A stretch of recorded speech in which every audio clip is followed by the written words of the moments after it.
Bonjour et bienvenue, c'est Bertrand, de la Fondation Magister, l'école des héros du monde réel. Dans cet épisode, on va commencer à parler de l'opposition entre les personnes de nature introvertie et les personnes de nature extravertie. Enfin, en fait, on va plutôt voir pourquoi cette opposition est très floue et très bancale. Personnellement, je pense que cette opposition existe bel et bien, mais qu'elle est hyper exagérée et qu'elle est détournée et utilisée comme prétexte pour justifier différents problèmes qu'on peut avoir et qui en fait sont indépendants.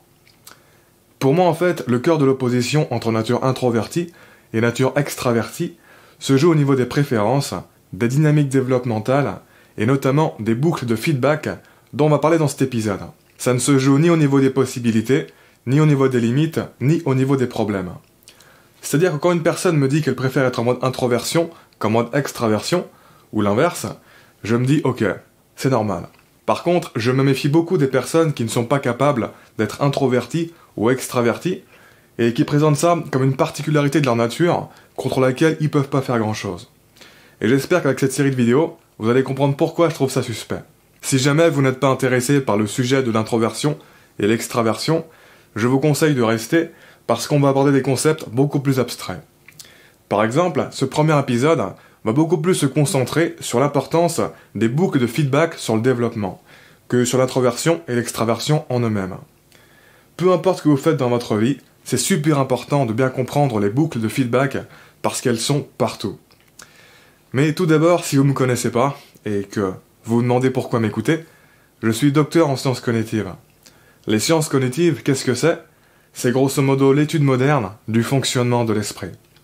Ça ne veut pas dire que tout ce que je dis est forcément vrai. Non, c'est juste un indicateur que je prends la recherche et la compréhension au sérieux.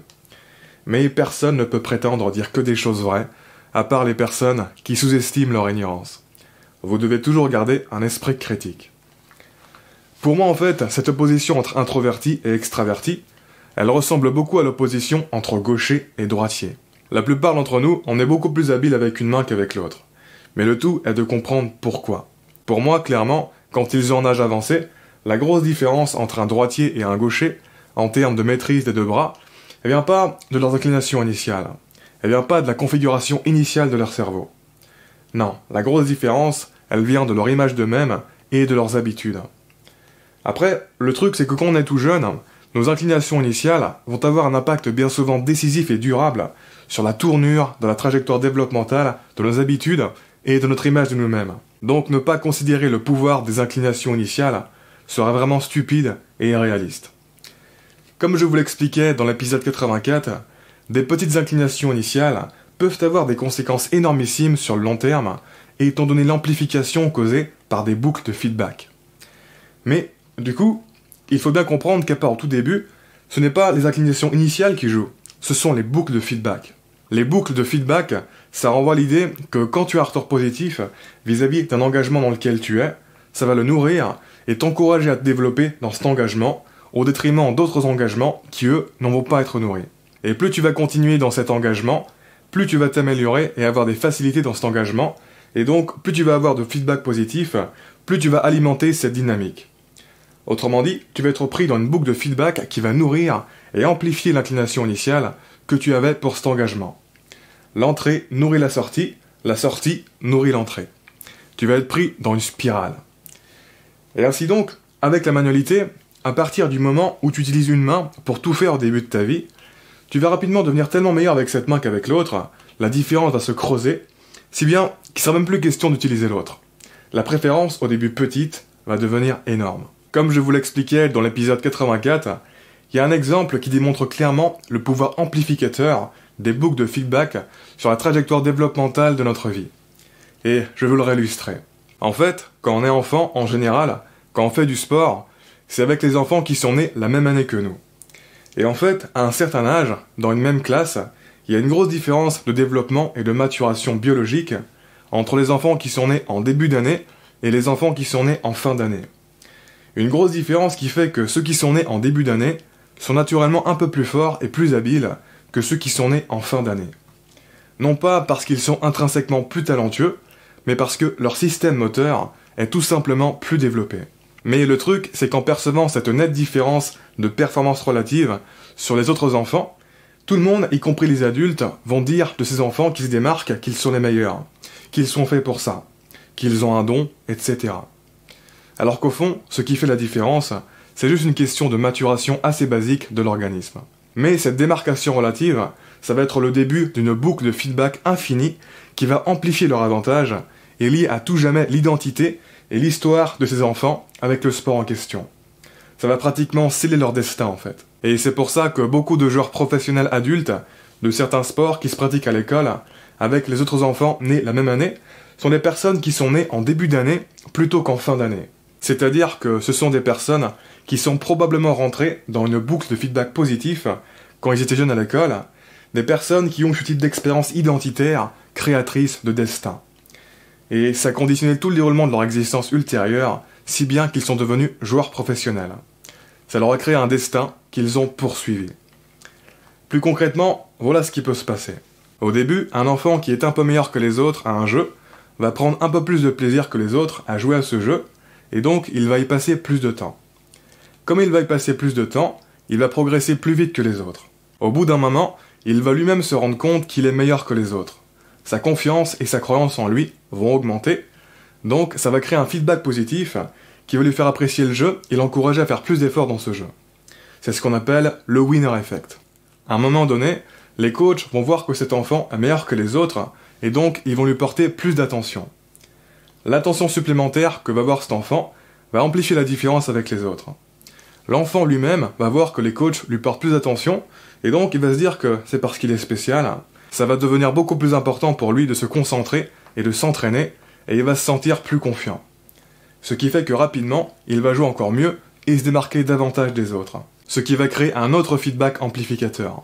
Les coachs vont remarquer que l'enfant s'est bien amélioré depuis qu'il lui porte plus d'attention. Ils vont remarquer que c'est utile, que ça porte ses fruits, et donc ils vont lui donner encore plus d'attention.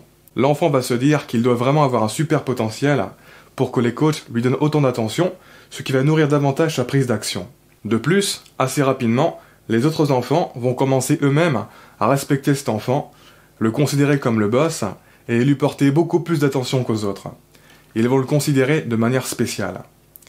Durant le jeu, ils vont lui laisser beaucoup plus d'occasions de se démarquer pour lui plaire et devenir amis avec lui, ils vont lui passer la balle plus souvent, etc. Sa cote de popularité sera en train de monter, et en conséquence, la confiance de l'enfant s'en retrouvera chargée à bloc. Plus tard, quand il y aura du public, ça sera pareil. Tout le monde n'aura Dieu que pour le meilleur joueur, il aura beaucoup de fans et de supporters, et ça va nourrir et amplifier encore plus son identité de meilleur joueur. Ça va encore plus l'attacher à ce jeu, si bien que toute sa vie va probablement tourner autour de ce jeu. Il va se faire offrir des opportunités d'aller jouer dans des équipes de renommée, ce qui va nourrir et consolider encore plus cette identité. Puis, les médias ne parleront que de lui, etc., etc. Toute son existence sera liée à son identité de meilleur joueur. Et il sera probablement addict à cette identité. Il y aura comme une force d'attraction qu'il fera toujours graviter autour. À part ça, il n'aura probablement pas développé grand-chose. Il aura tout laissé de côté pour passer tout son temps là-dessus. Parce que les boucles de feedback ont tendance à créer des déséquilibres. Ce qui est intéressant aussi avec les boucles de feedback, c'est que ça fonctionne dans les deux sens. Il y a le winner effect et le loser effect. Le petit gros qui démarre à la ramasse en sport, ça va s'amplifier à l'envers. Il va partir dans une spirale négative et il va se construire une identité anti-sport qui va le maintenir éloigné de tout ça. L'élève qui est en retard d'un wagon en maths, ça va s'amplifier, il va vite être en retard de 5 wagons, puis de 5 trains, jusqu'à être complètement dépassé et détester viscéralement les maths. Les petits déséquilibres et les petites différences du début ont tendance à s'élargir avec le temps et étant donné les boucles de feedback. Dans une certaine mesure, je pense qu'il se passe la même chose avec notre développement de main dominante. Les petites inclinations initiales sont méga amplifiées à travers des boucles de feedback. On passe tout notre temps à utiliser la même main pour faire certaines choses, et donc on laisse de côté le développement de l'autre main, qui devient à la ramasse pour certaines choses, comme écrire avec un crayon par exemple. On peut dire que notre main non dominante reste immature malgré l'âge qui avance. Parce qu'il n'y a pas de développement sans nutrition. Si tu veux développer quelque chose, tu dois nécessairement la nourrir d'une manière ou d'une autre. Ici, pour le cas de la compétence manuelle, tu dois la nourrir à travers l'utilisation de la main. Cela dit, ce qu'il faut noter, c'est qu'on est super compétent avec notre main non dominante pour faire ce pourquoi on l'utilise régulièrement. Par exemple, je pense qu'on écrit tous au clavier d'ordinateur avec les deux mains et non une seule. On n'a pas l'impression d'être handicapé par notre main non dominante. Et tout ça nous indique à quel point le lien entre les inclinations initiales et le développement est plutôt mou en fait. Ce n'est pas une fatalité. On n'est pas destiné à se développer dans la direction de nos inclinations initiales. Au contraire, comme je vous l'expliquais dans l'épisode 196, on peut prendre en main son destin et ajuster la tournure de notre vie en manipulant le type d'expérience que l'on vit. Les inclinations initiales sont responsables de la trajectoire développementale probable si on laisse notre vie se dérouler sans interférer sur la tournure qui a démarré. Mais elles ne sont pas responsables des possibilités développementales si on manipule la tournure. D'ailleurs, ce qui est intéressant, c'est qu'à une époque, beaucoup de gauchers étaient forcés d'apprendre à écrire de la main droite par exemple. On manipulait leur trajectoire développementale pour faire prendre à la vie des gauchers une tournure différente.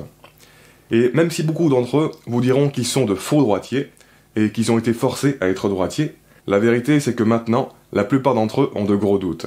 Ils savent pas vraiment s'ils sont gauchers ou droitiers à la base. C'est flou. Parce que maintenant, ça ne leur pose aucun souci d'utiliser leur main droite. Ils se forcent pas du tout à le faire. Au contraire. C'est naturel, ils n'y pensent même plus, c'est leur zone de confort. Ils écrivent beaucoup mieux de la main droite que de la main gauche. Une fois que la tournure de leur vie a changé, les années d'après, tout est devenu naturel dans cette nouvelle direction. Et donc, l'extraversion et l'introversion, il faut un peu voir ça comme les deux bras de notre cerveau. Le confort qu'on a avec dépend essentiellement de l'utilisation qu'on en fait régulièrement et qu'on en a fait régulièrement dans le passé, des habitudes qu'on a développées, de l'intégration qu'on en a fait, de l'image qu'on a de nous, de notre perspective, et non de nos inclinations initiales.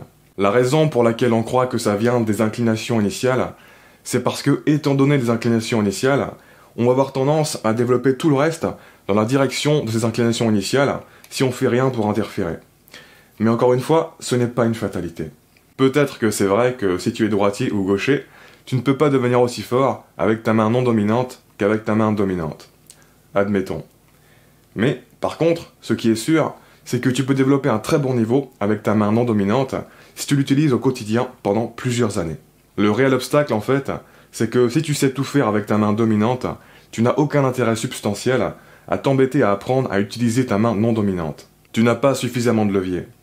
Et je pense qu'il y a beaucoup de ça avec l'introversion et l'extraversion. À partir du moment où on occupe très bien notre temps avec l'un, on a moins d'incitation à développer l'autre et on laisse s'atrophier. On laisse rester immature malgré l'âge qui avance. Parce que oui, si t'as jamais utilisé l'un de tes bras, ça va prendre du temps avant d'avoir un niveau convenable. De la même manière, s'attendre à pouvoir être extraverti alors qu'on est asocial et qu'on ne sort jamais depuis des années, qu'on s'exprime très peu, c'est comme de s'attendre à pouvoir fluidement écrire avec notre main non dominante alors qu'on ne l'a jamais fait avant. Même de se branler ou de se brosser les dents avec notre main non dominante, c'est galère qu'on l'a jamais fait et on est poussé à changer de main. Parce qu'on n'a pas les circuits huilés comme il faut là-haut. Sur ce, on continue de parler de tout ça dans le prochain épisode. En attendant, si vous ne l'avez pas lu, j'ai publié un nouvel article exclusif sur le blog de la chaîne. Je vous mets le lien en dessous en commentaire. Comme d'habitude, je vous invite à vous abonner si ce n'est pas déjà fait, à partager cette vidéo et laisser un pouce bleu si vous l'avez apprécié. Ça m'aide pour la visibilité. Quoi qu'il en soit, je vous remercie de m'avoir écouté jusqu'au bout et je vous dis à très bientôt pour la prochaine vidéo. Ciao.